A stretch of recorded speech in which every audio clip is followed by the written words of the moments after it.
everyone seemed excited and ready to start by getting quiet, so I thought I would start. I want to thank Lindsay for coming today. Lindsay Dillon is an assistant professor of sociology at UC Santa Cruz. She received a PhD in geography in 2014 and held a postdoctoral fellowship in American Studies. Her work looks at the intersection of urban geography, environmental justice, social movements, and the politics of knowledge. At UCSC, she serves on the steering committee of the Science and Justice Research Center. So a little bit different than a lot of the speakers that we have had before, but really related to a lot of the work that we do, so I think it'll be very interesting. You've probably all heard that there's a discussion afterwards. That's not going to be at 5. It'll be earlier because she's going to limit her presentation to a bit shorter, 20 to 30 minutes, and then we'll kind of play it by ear. We haven't done this before, but the point is to get everyone talking and not feel intimidated asking questions in front of a big group. So maybe we'll call Lindsay down and all sit in the chairs and just have a discussion about what she talks about. Should be fun. Thanks for coming.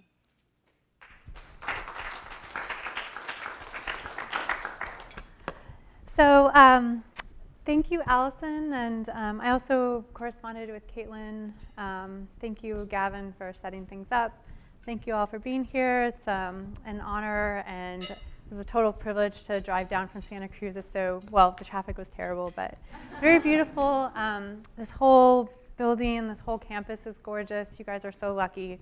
I did just put together a presentation that touches on part of my research.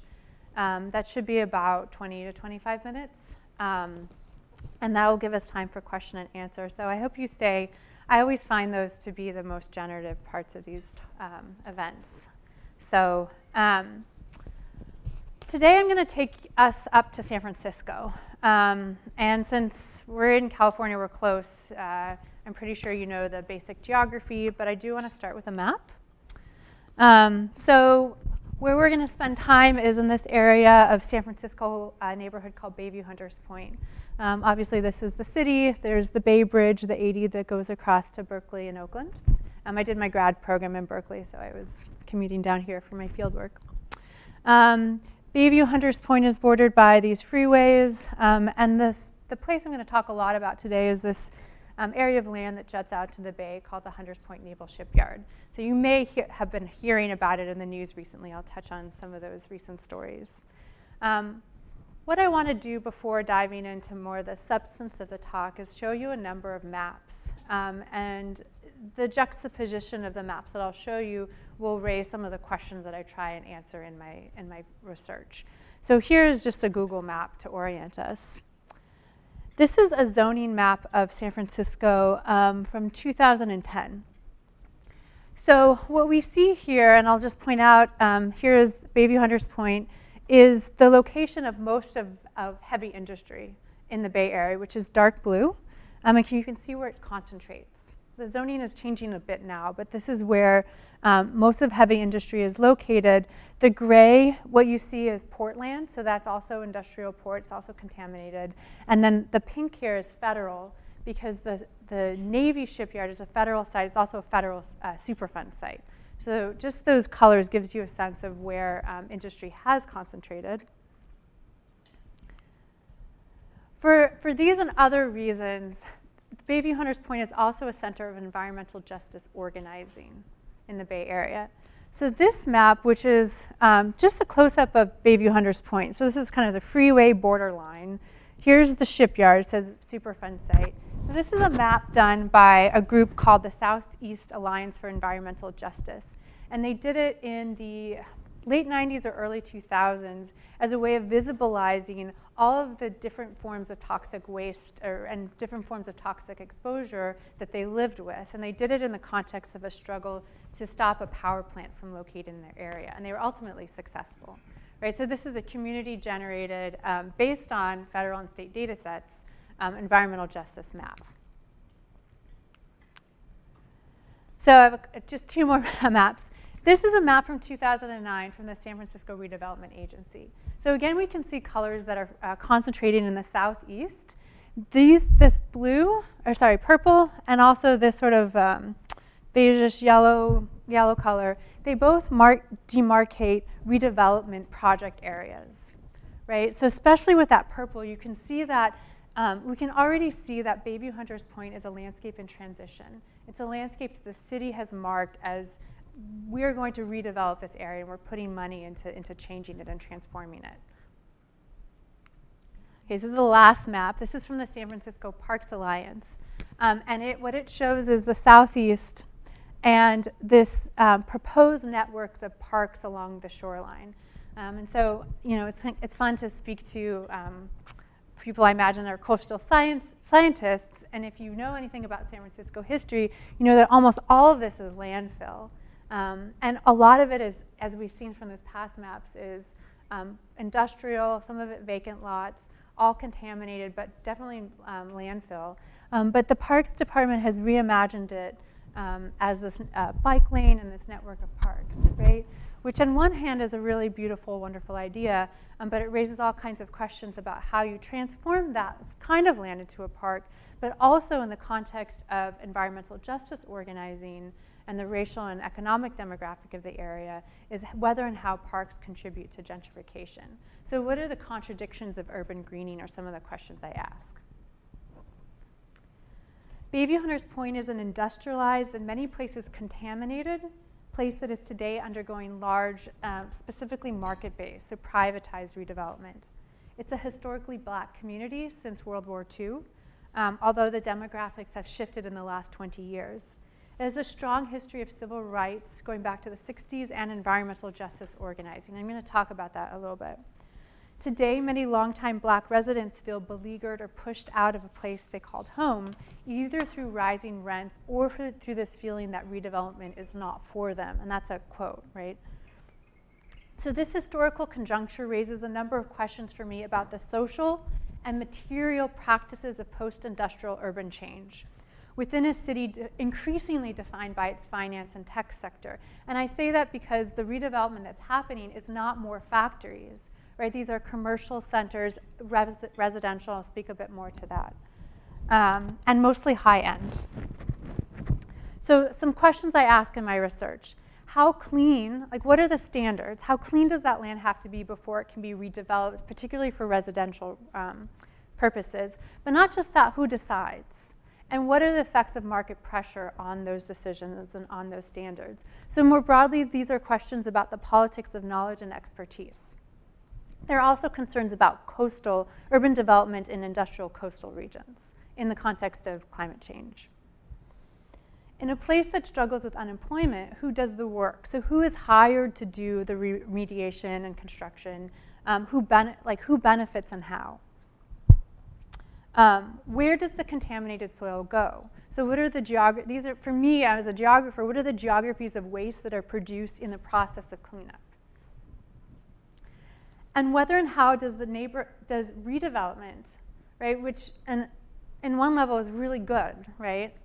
But how does it have the effect of gentrifying? Whether and how does it have the effect of gentrifying a formerly neglected neighborhood and thus displacing residents who have long borne the toxic burden of San Francisco's urban economy? So this last question is what I want to expand on today, specifically thinking about the health effects of redevelopment. Okay, so let me elaborate for you. Today, there are a number of large urban development projects in Bayview Hunters Point, private development projects, capitalizing on the availability of relatively cheap, vacant, and contaminated land, as well as the market value of green. So let me explain that. I'm going to show you two screenshots to compare. This is a close-up of the Hunters Point Shipyard. It's a Google screenshot that I think I took in 2014. I probably should switch it out, but we can see it's we can see it's a little bit older because Candlestick Stadium is still standing. As many of you may know, it's been taken down. I'm going to talk about that at the end of the presentation. But we can see like a top-down image of it. Some of this is residential. A lot of it is industrial up there.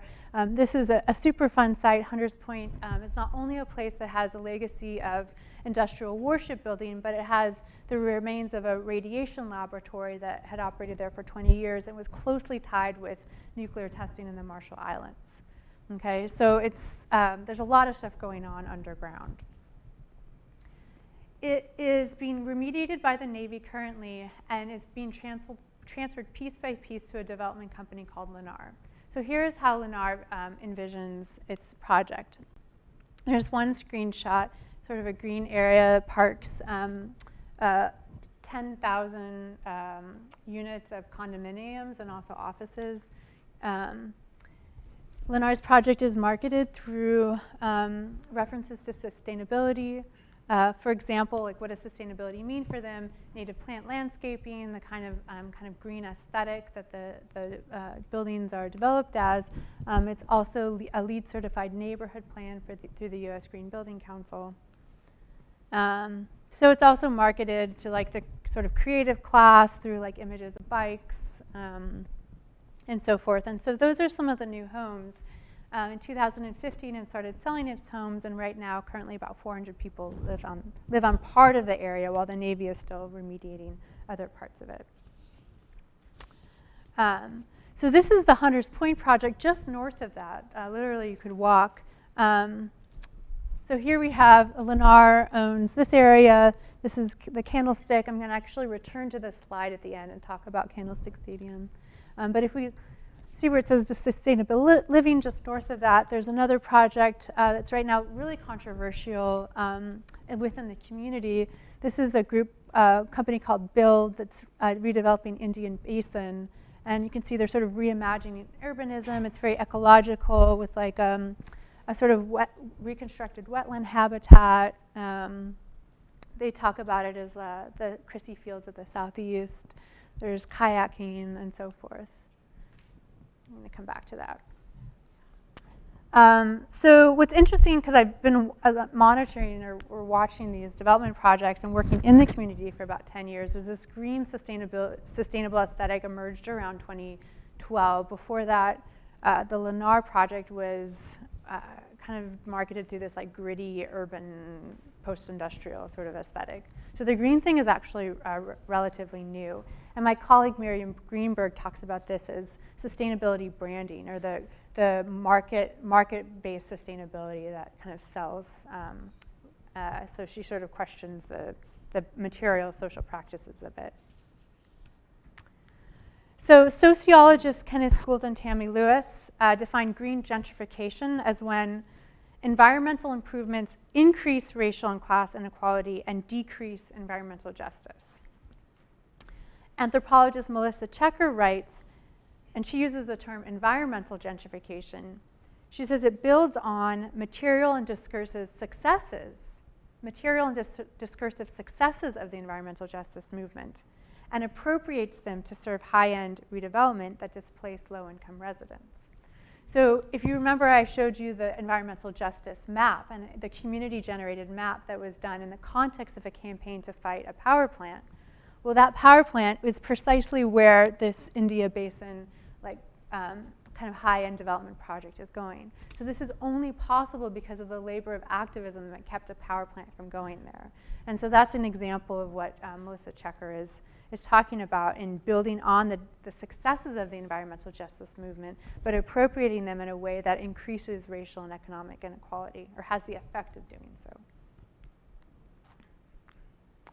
So these and other scholars have demonstrated how urban greening projects within a capitalist political economy often displace poor residents and create sustainable cities for the elite few. And we see this happening in Bayview Hunters Point today, where this part of the work that I'm going to present on adds to this conversation is through thinking about the environmental and health impacts of this process, what I think of as the materialities and political ecologies of urban redevelopment and urban waterfront redevelopment in particular. So let me explain a bit more.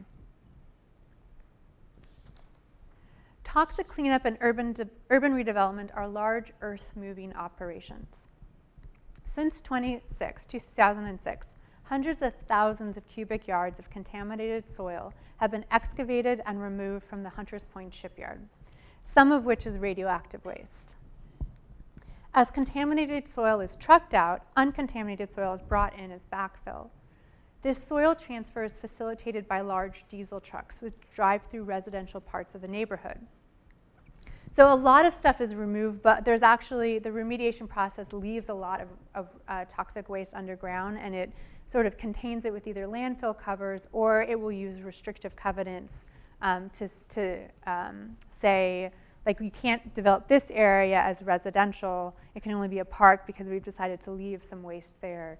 And the rationale there is like the time that a person would spend, right? Because exposure is measured in potential time of exposure. But a lot of stuff is moved around. So these and other cleanup activities generate a significant amount of airborne particulate matter. And this is what residents experience when they call dust. So there's a lot of, what I'm going to talk about is dust politics. The demolition of old buildings can also introduce lead or asbestos into the urban breathing space. Now, these are not used in building materials anymore, but they were used before, and the demolition can reintroduce them into local ecologies. My point here is that toxic cleanup shifts contaminated soil around and can produce new toxic encounters at different scales. As another example, the radioactive waste from Hunters Point goes to places in Idaho and then this area in Utah where there has been a number of environmental justice struggles on the part of the Native American reservation who live next to that private radioactive waste repository and a number of other toxic spaces, right?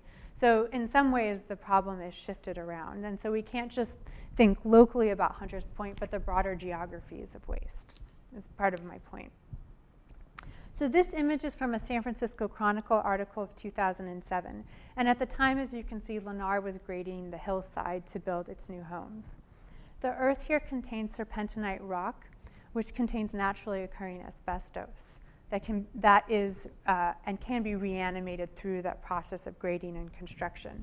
Any work in this area is required to have both dust and asbestos mitigation plans, but these have repeatedly failed, both in sort of big events like this in 2007, but also regularly, there are regular exceedances of air quality problems. So this headline says, the feds will check on Bayview asbestos, and the feds refers to the federal EPA.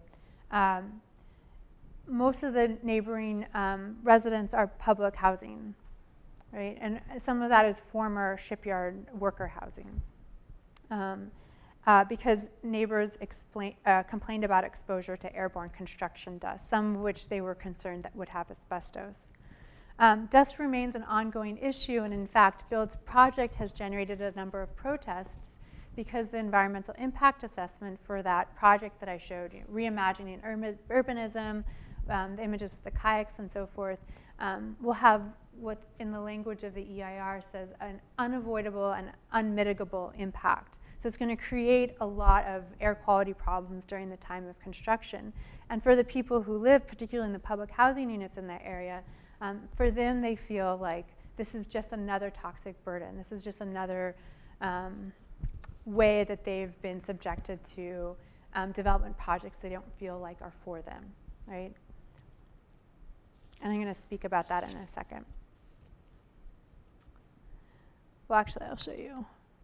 So in August, and this is about that other the build project that I showed you that's north of the shipyard. So in August, I attended an environmental justice task force meeting, a meeting that I've volunteered at in the past for.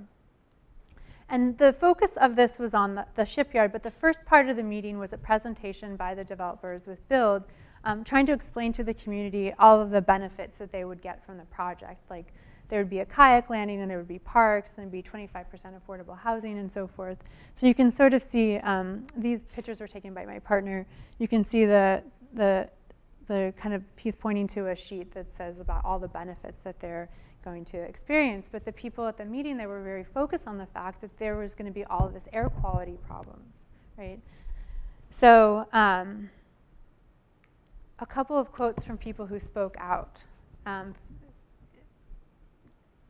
challenging the cost-benefit analysis and the notion that the benefits would outweigh the burdens for them. So this was from somebody with a group called Bayview Community Advocates. Her name was Michelle, and she said, and what she's doing now in both of these quotes is as people from the audience who are speaking back to the developers, who are trying to convince them that they were going to benefit from this project. And she says, this is an environmental justice community. I want you to hear the story you are telling us, how out of touch you are, how offensive and privileged you sound. You are cleaning up the land for someone else. The people living here all these years, they will suffer. Only when you can bring in people who don't look like me, then you can clean it up. So she's clearly speaking from a feeling of disposability, right? And then the benefits, those really beautiful images that were shown, they don't show her, right? And she actually even pointed out that many of the people imagined in those images are white. Well, this is a historically black neighborhood, and so it's even this very visible erasure of black presence and activism. So this is from Marie, who's an organizer with Green Action for Health and Environmental Justice that ran that meeting and that's organized in this area for a while. And she says to them, "Do I hear you say the benefits of housing and parks outweigh people's health?" She's speaking again to the pollution that will be generated by the project. She says, "Our lives, it's like you are telling me that my life doesn't count." So in my work, I use a framework of political ecology. And for me, this calls attention, it directs my attention to the materialities and geographies of post-industrial redevelopment and to what residents clearly articulate as the embodied health impacts of gentrification. So I think about as the embodiment or the body burdens of gentrification. These can be erased within this kind of green imagery, right? That's really a common aesthetic these days. The celebration of sustainable amenities like the LEED certification of the Hunters Point Shipyard. So these images can suggest a sort of progressive narrative from contaminated to clean, from economically unproductive land to productive land. But what gets lost here are the ways cleanup and redevelopment also have localized health effects and can also produce new geographies of waste and toxic encounters. Right? So these geographies of waste, both at this broad scalar level, traveling with those trucks out to Utah, for example, but also the more intimate geographies of the breath, complicate the narrative of progress that is communicated by these images.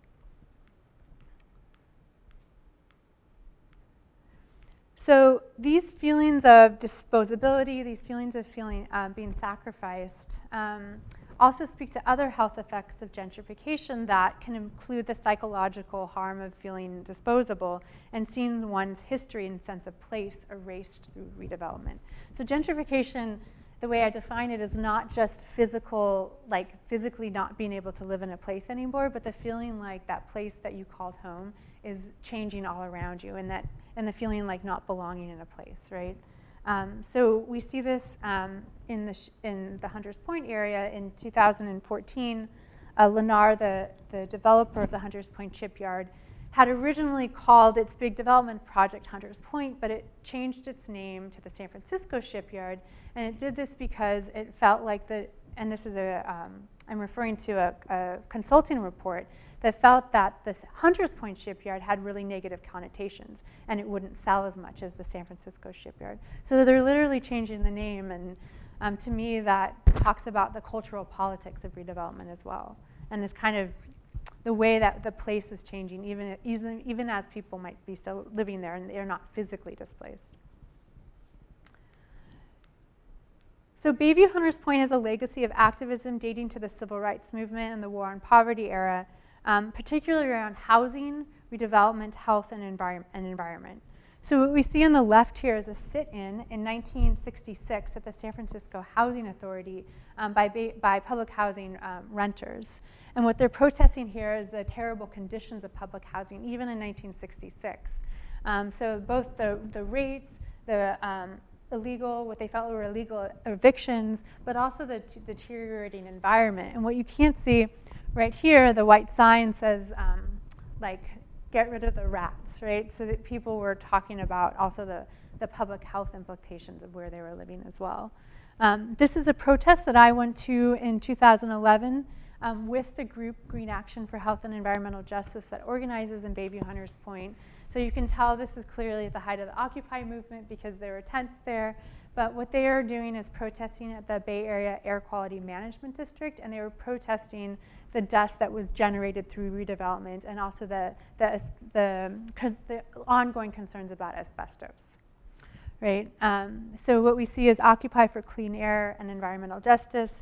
What was really one of the really poignant things about this protest was not only a diverse group of people testified to different kinds of health issues that they experience as residents, but some teenagers had come with some older women organizers from a public housing area right by the shipyard, and they wore like surgical masks around their nose and mouths, and held up signs that said, you know, let us live, let us breathe, that type of thing, talking again about the feeling of being exposed, and that it's not just they were being exposed to dust, but that they were implicating the state in that exposure, right?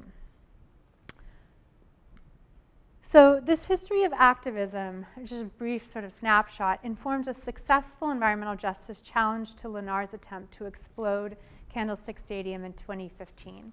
So just a show of hands, was anyone aware of this? A couple people. So this is again a screenshot of the imagined Hunters Point Shipyard as a sort of green, sort of ecotopic development project, and this is the area where Candlestick Stadium was, right? So it's all kind of linked together as part of their development project. To take it down, they proposed exploding it. It would have been the Super Bowl halftime show in January, February 2015, but it wasn't. So part of Lennar's redevelopment project includes that area, the former Candlestick Stadium. The original plan was a manual teardown. But in the fall months of 2014, residents learned that a city planning commission approved an addendum to the original environmental impact report, allowing for explosion, and this is because it was a cheaper and quicker method for the company.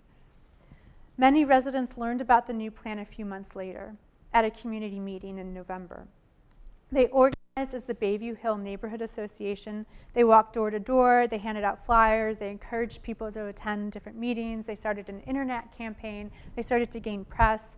They also worked with the Golden Gate Environmental Justice Law Clinic, but I want to emphasize, I did speak with the lawyers at that law clinic, and they were very clear to me that the outcome didn't really depend on them. It was groundswell, grassroots community mobilized effort that really tipped the scales here.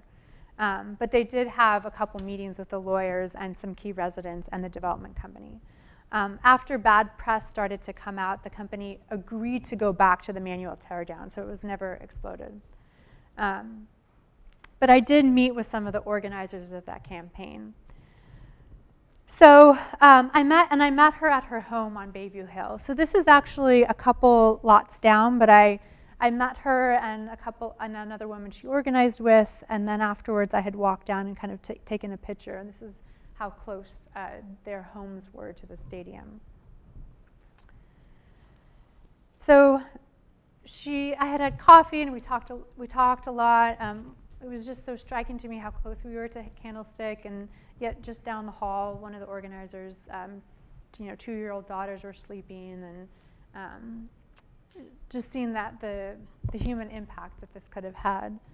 But one of the organizers had brought a number of the flyers that they had handed out, and she also brought that addendum that justified explosion. And I just distinctly remember her taking this map out and laying it down on the table in front of us. So let me explain what this map shows. This is a map of Candlestick Stadium modeling the dispersion of particulate dust, both fine and heavy dust under still and windy conditions. So what we see here is under still conditions, this is where the green thick line circle is where heavy dust would fall, and this is where the fine dust would fall.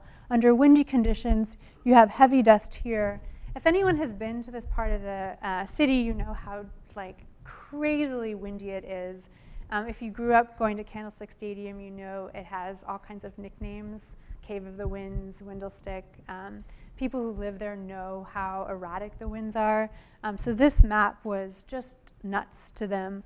But one of the things that it cannot model is fine dust under windy conditions. In the report it says, we can't model this, but given the prevailing winds, most of this will be blown out to sea. When I see this map, what I see is, for the most part, the dust falls within Lennar's property, right? So what you see is some going into this Candlestick Cove area, but most of it falls within the parking lot. So it kind of also evades kind of other sorts of responsibilities.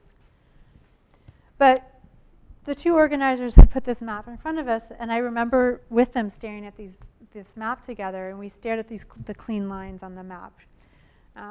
One of them, Shirley, said to me, she said, "There are no people here."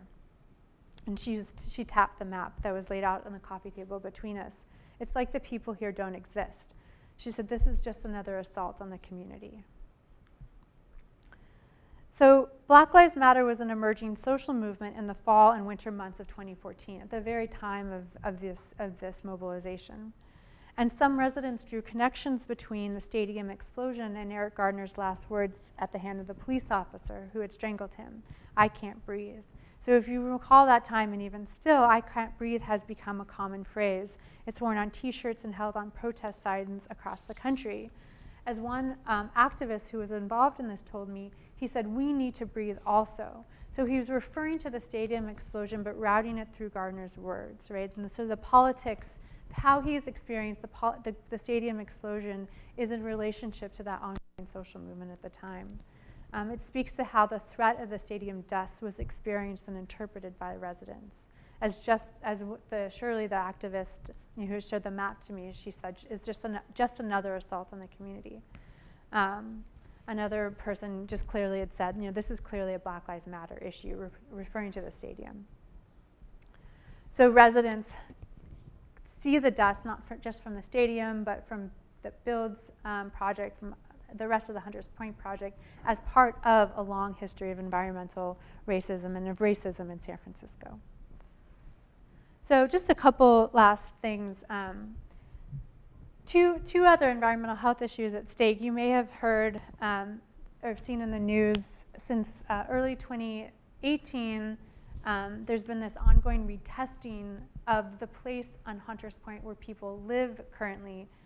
It was found out that the company doing the remediation had falsified over 97% of its soil samples of radioactive soil in one area, and about 90%. So it was basically falsified nearly all of its soil samples. So there's all this resampling. There was a radium dial that was found in an area that was supposed to be clean. And so there's a lot of, I have a whole chapter sort of analyzing this issue and how we can think about it.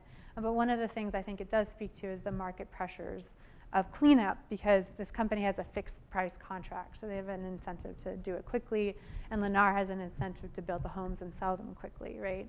But there's this ongoing case, and you can see radioactive find raises doubts about safety of shipyard. Hunters Point is a textbook case of environmental injustice. That was written by some residents, some people who had actually bought homes on the site. The last thing, and I put this slide just to speak to any people interested about coastal urban development. This is a screenshot that I took in 2014 from the NOAA sea level rise viewer. And it shows a sea level rise of about 3 feet in southeast San Francisco.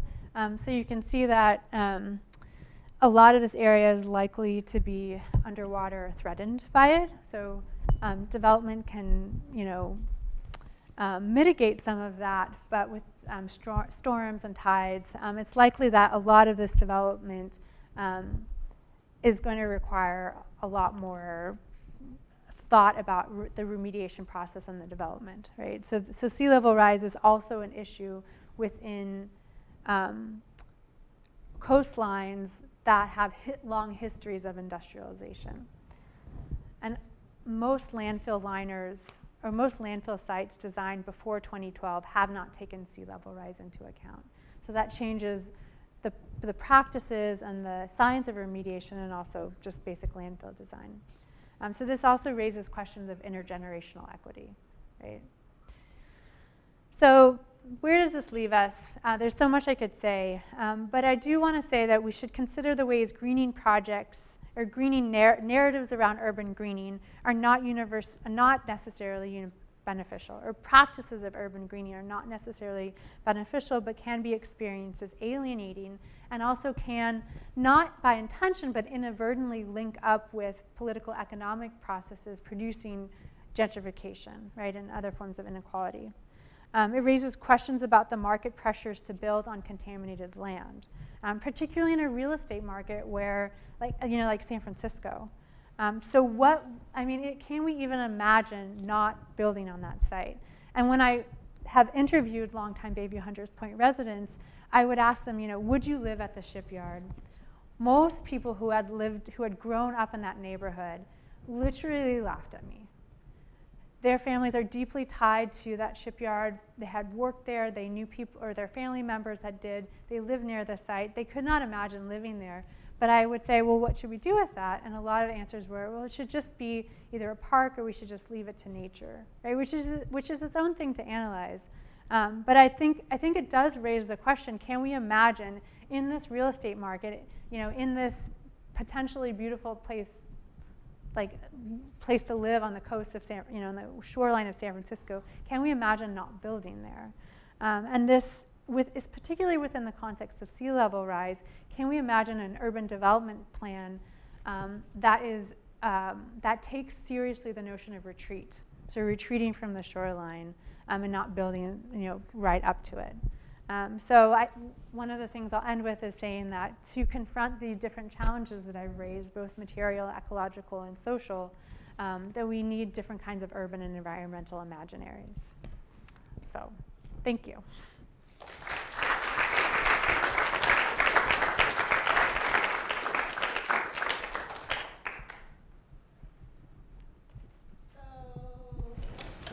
How many people can stay for a little bit? Why don't everyone who's going to stay come down here? You can take off your mic and let us sit down and ask questions.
That's so. I realize my audience was probably terrified. So for them, it wasn't. It's a kind of toxicological analysis. It was going to go away from the sensitive receptors and for them. Right. So they weren't.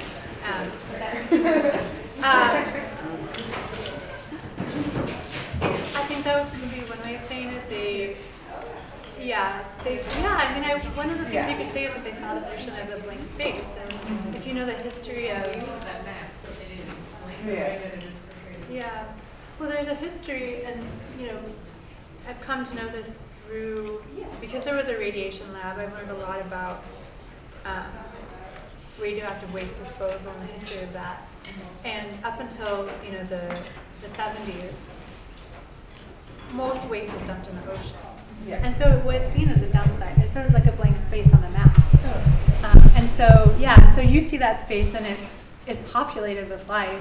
Right. So within that circular map, it was like the nowhere zone. And who was doing that? Was you or that model and stuff? It was probably a company that was hired to do these things, but it was approved by the City Planning Commission. Have you looked into Clear Creek management area at all? It's another place. It's like an open space, but you have to have a permit to, and it has to be asbestos. And I just wondered, they have like a huge management plan as far as doing that. I just thought for this, they might have. I'd love to scope out and see, how common or maybe unique this is. Yeah. But Well, sometimes all over California. it is, yeah. You do have to have dust plans, dust mitigation plans to do a lot of construction work in California. I had a question, which is just, would you, just in your words, explain kind of what is meant by environmental justice? Because I feel like in academia, we shy away from triggering words like justice and advocacy, and so I don't feel like I have a firm basis of what that entails. Well, so you can define environmental justice categorically as a lot of groups will do as equity in the places we live, work, and play. So what that suggests to us is that the environment is not just a place out there, but it is the place, it includes humans. So it's the place, all around us. It's our homes. So moldy public housing is an environmental justice issue. It's where we play, it's about parks, or the absence of parks, or the absence of green amenities. And it's where we work, so it's also about, industrial health, which is also about, a racial division of labor and who's exposed to what through their jobs, right? So it ties back to social processes and questions of social structure. I also, thinking more historically, environmental justice has been articulated at different moments through different groups. So in the South, it emerged in the 1980s around a small community that was not just Black residents, but that had a strong history of civil rights organizing. And the state had decided to locate a PCB hazardous waste dump there in their community.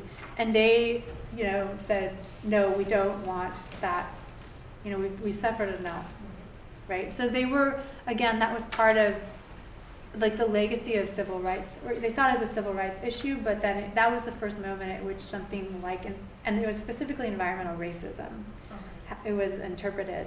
So it can be about the location of hazardous waste sites, where brownfields and Superfund sites are, where the power plant goes, to say that it's not just a market issue, that the location of all of these sites has a politics.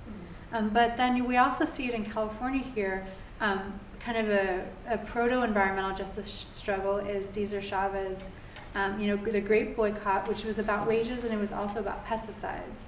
So it was about pesticide drift, and so that was very much about, an invisible workforce and an invisible toxin, and the ways that both acute and chronic, pesticide exposure was kind of growing under the radar. So now people articulate environmental justice in terms of all kinds of things like, is there a neighborhood where there are just no parks for children to play? So environmental amenities is also an environmental justice issue. For me, I don't separate environmental justice from any kind of social justice problem. That's kind of what I was wondering. Right, because most people involved in things organizing around toxic parts of their neighborhood are also involved in all kinds of other struggles, whether it's about policing or, employment and so forth. So for them, they're not separating environmental justice from other kinds of social justice. That was my long answer. But I could talk about that. Can I ask another definitional term, because there's a lot of ecologists in the room, so I was going to ask you to unpack what you mean by political ecology a little bit. Yeah. So has anyone ever heard that term before?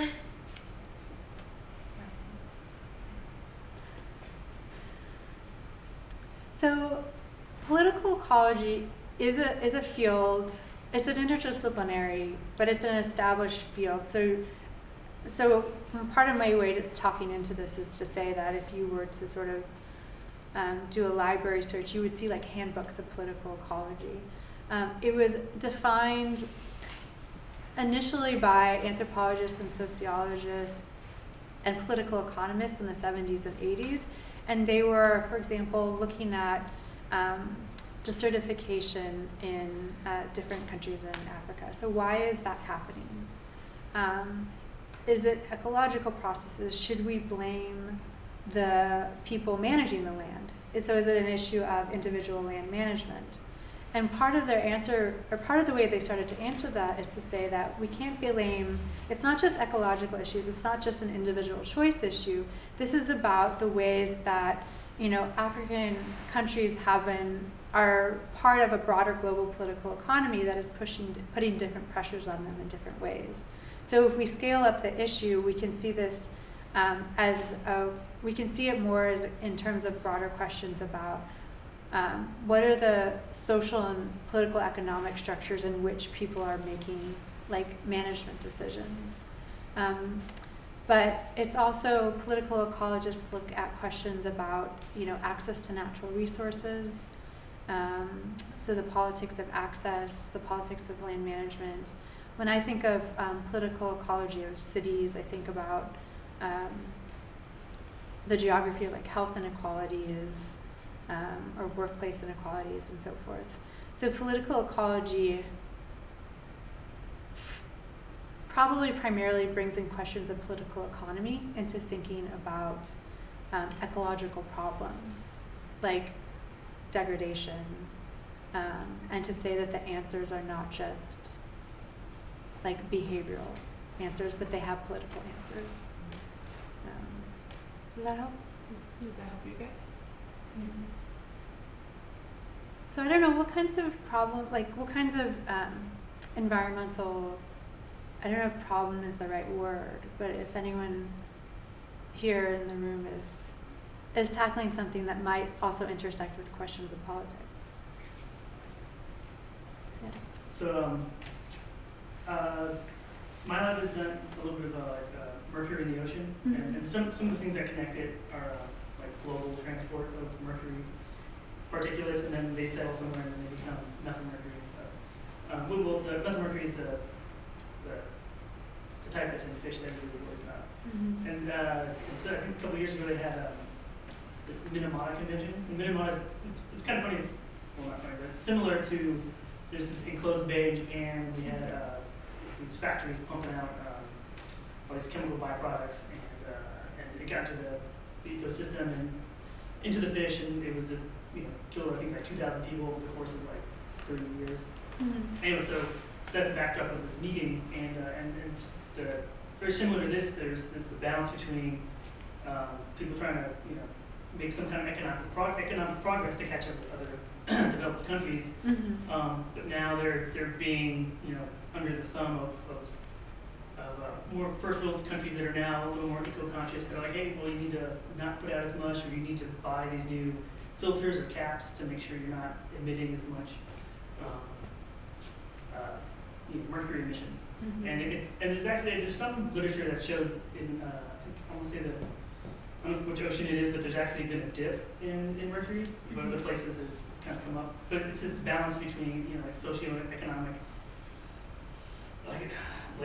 trying to find an optimal solution, but there's so many things you got to take into account, stakeholders and stuff like that. Yeah, but I think you gestured to what might be a question of political ecology is our global political economy and the kinds of pressures it puts down on states who feel like they need to catch up. Yeah. And so the solution is not just at the level of that company or even of Japan, but kind of broadening the scale of analysis. Political ecology is fundamentally an interdisciplinary field, and so in my mind it requires not just one person asking questions, but a team of researchers who can take ecology but also politics seriously. I'm sorry, I'm a complete stranger here, but I work at the Middlebury Institute of International Studies at the Center for Non-Proliferation Studies. And how I'm interested in that issue is I work in the nuclear non-proliferation last 20 years, and we also look at the nuclear security and radiological security. So that report which you mentioned, the discovery of the radium source in the dialogue from the Cold War legacy radioactive source actually got our interest. We are looking at the vantage point from the radiological security point of view. What if there are some still maybe orphan radioactive sources which are still left behind and not accounted for. So that's what our group and my graduate researchers associate here told me about your seminar. So and I came to see, and again, it's very clear that the nuclear programs now people look at them from the humanitarian point of view because they affect populations at many levels, and you mentioned some of them, but 70 years later, people are still affected by the contamination from that radiological lab, the testing. So that's why I'm here, just to draw the parallels and see, how we could get into the problem of radiological security by looking at the other aspects, which you beautifully summarized in your presentation.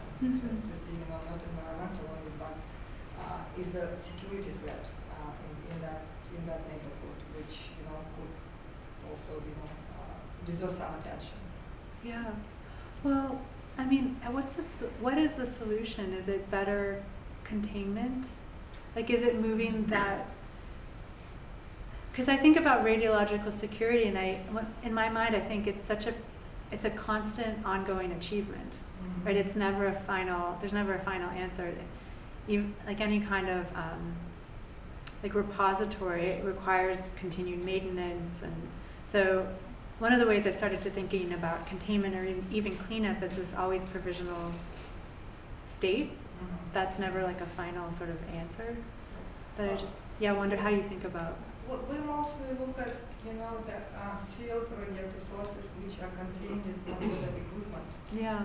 And this could be highly radioactive and they could pose threats. And they don't have to be necessarily the soil. It's like in some equipment. We use them everywhere. Yeah. In the cancer treatment facilities, in construction.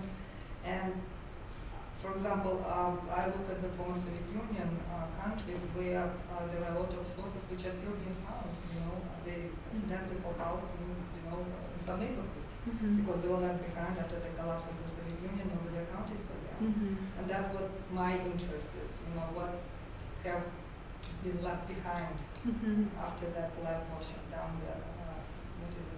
The radiological defense.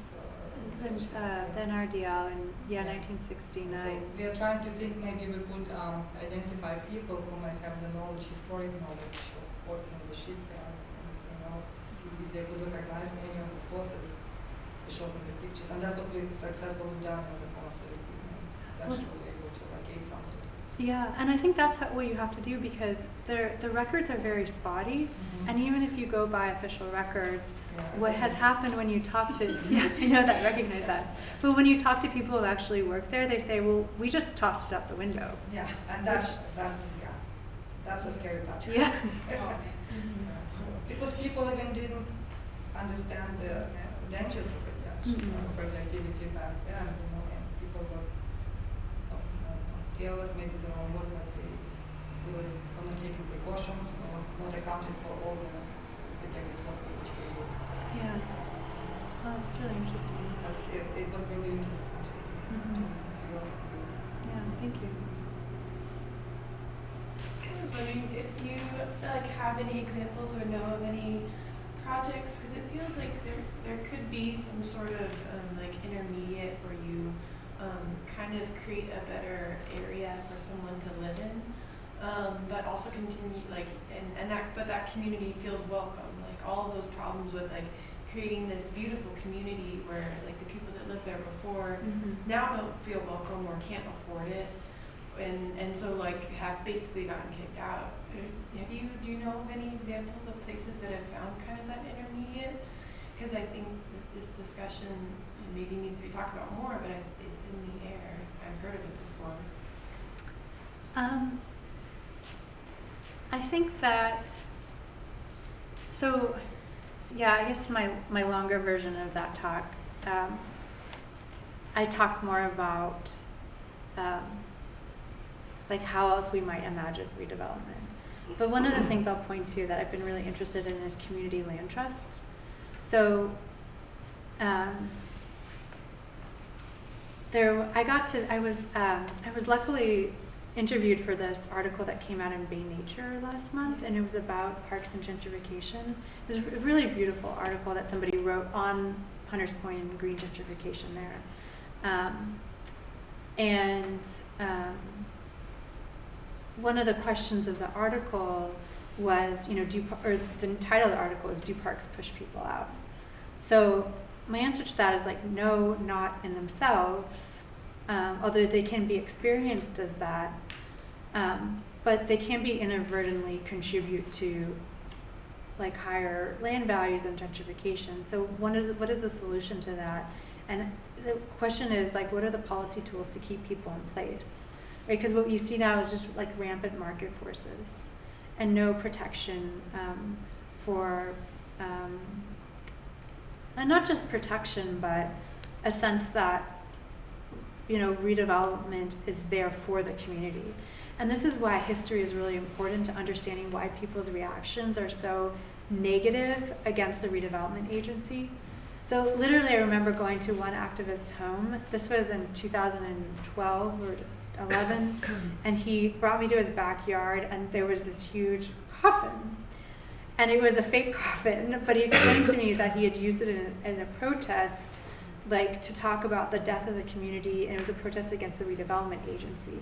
So why are people so anti the redevelopment agency? It has to do with that long history of either redevelopment and the city planning in general just ignoring them. And now they're coming in and creating these high rises where the images that you see are a lot of like well-off white people, and people don't see themselves reflected in that imagined future. So there's like kind of cultural answers, but community land trust is when basically a nonprofit owns the land, and it's so the land, and then you buy the home and not the land. So these are really common at universities, or employers have them, but it takes the home basically out of the market, basically. And so that's one solution that has been really successful in keeping people in place. And I've seen it, or I've read about it in Austin, East Austin. So that's one thing to think about, I think, is how do you keep people in place so they feel like those parks aren't going in for another future resident. Yeah. Basically, to follow that up, how do you apply something like that to a place like this? If in San Francisco is going to be, I imagine the city's going to want to, or maybe it's not the city driving all this, but there's going to be some big time pressures involved, a lot of money, a lot of like developers, for instance. How do you insert a community land trust into the equation there, or how does that happen?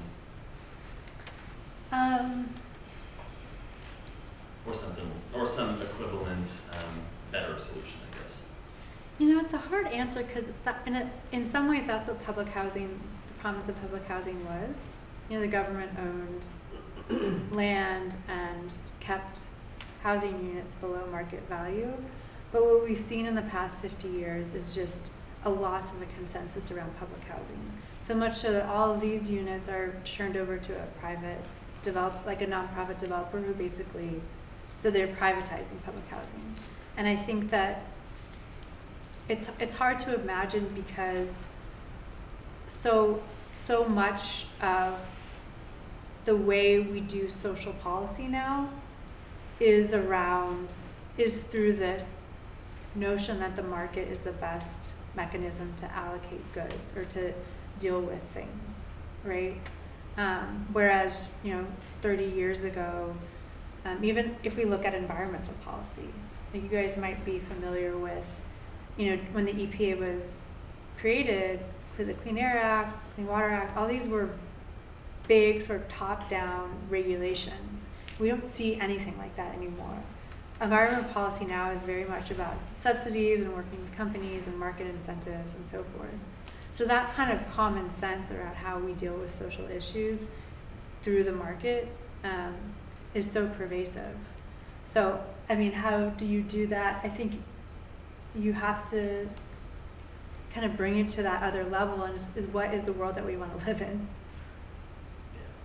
So it is kind of attacking that common sense that the best use of this land is having areas that can generate rents, which is also city revenue, right?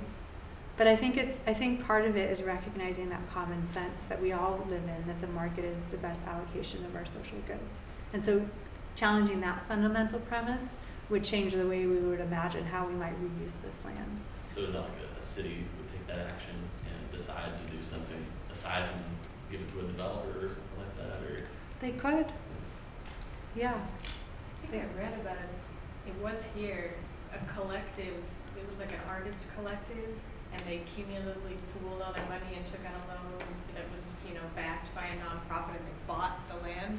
And so all this stuff is going up around them, and they have like this dirt patch of, you know, ramshackle houses, and that's how they went about it. And I think it's happened in other parts of the city too, where people are pooling to buy the spaces that they live in, but it's not feasible for most everyone.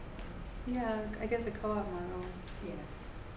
But that one I think is on point. There is a big community of artists on the shipyard. Yeah. They had the cheap studios. In a place like this, where you're talking about things like rising sea level and those sorts of issues as well, the company, I forget the name, was it Lennar or something? I forget if it was them or the other one, or they were talking about doing some sort of wetland or like mitigation, which, you know, from an environmental perspective in terms of like land, how a place like this sort of estuary type system might react to a changing sea level. That sort of stuff seems like a good idea. So, you know, it seems like there are some good things that go with that side of like the development side of thing. Yeah. So in the imagined kind of future of the residents who are living there now, like how would that, I don't know, I guess I'm trying to figure out like how you get all of it. Well, have they co-opted development? You know, have they co-opted the environmental aspect of development part of the negative part of development? Well, I'll give you a story as a way of answering that, because at that meeting where I showed you pictures from, there was a really interesting exchange. So they had the kayak picture, you know, and I'm sitting at one guy as to my right, and he's like, well, we don't need fucking kayaks. And this other guy to my left is like, well, I want a kayak. And then this woman was just like, who's gonna be in those kayaks? Like, that water is toxic. And she said, but then she said, it's not that I don't want kayaks. There's actually, so in Candlesticks State Park, there's an urban, state park there. There's a group that's been around since that power plant campaign called Literacy for Environmental Justice. So they were in one place before, but they moved there. It's a local group. And they do all kinds of neat things around native landscaping. They have local teenagers from Baby Hunters Point coming through programs there, and they teach them, all kinds of horticultural and like native plant skills, and there's a stipend program, and it's just a wonderful group. And they're very committed to, local environmental justice, but also like ecological justice, wetlands and so forth. And they had, a kayaking program that didn't go so well because it wasn't well funded. And that's what she pointed to. She's like, well, Literacy for Environmental Justice, LEDGE, had this kayak program, but it failed because nobody was funding it. But now we have kayaks imagined here near this high-end development, right? So it's not that they don't want parks. It's not that they don't want kayaks. It's, who is that kayak for? So for me, it's those ethnographic questions are the ones I ask.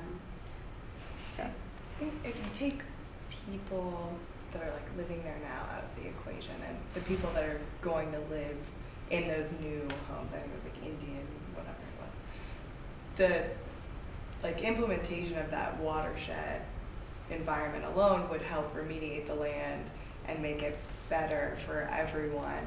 And I think what you were kind of trying to get at is like, you only get that when you have like a lot of money. So is that development really beneficial for everyone, even if maybe they feel out of place, but it could benefit the entire like environment and that ecosystem?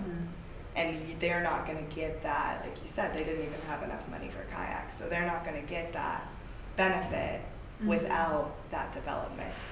Yeah, I guess is very similar. What I was saying is like, that's something that's we're either gonna like sacrifice that part of the coastline in general, or we're gonna be putting in some sort of environmental remediation stuff, like we're gonna be putting wetlands in or something, Yeah. right? You know, whether or not it's part of a development that's supposed to look pretty for a new community, that's a different question, kind of. That's sort of what we were talking about. Well, yeah, and what's interesting though is that it's not just through development. I mean, we had Measure AA or something, a regional measure that was passed 2 years ago that devotes millions of dollars to wetland restoration in the Bay Area. So there are policy fixes if we want to, you know, remediate the coastline that don't have to be, you know, linked to big development projects. So they're, and I totally agree with you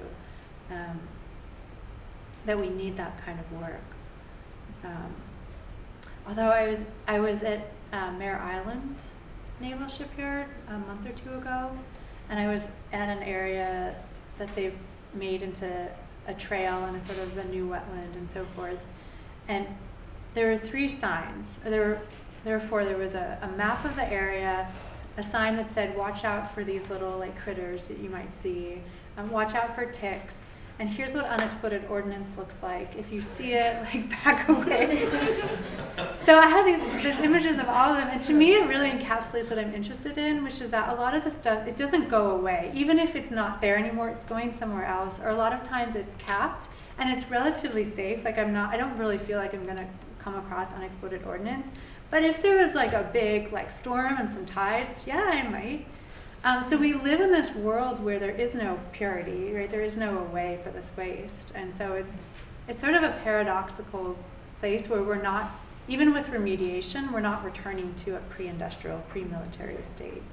So how do we imagine our like bountiful, equitable futures in that context? I'm just going to jump in and say it's after 5, so this should all continue over beer. Yes. Thank you all. I really appreciate it.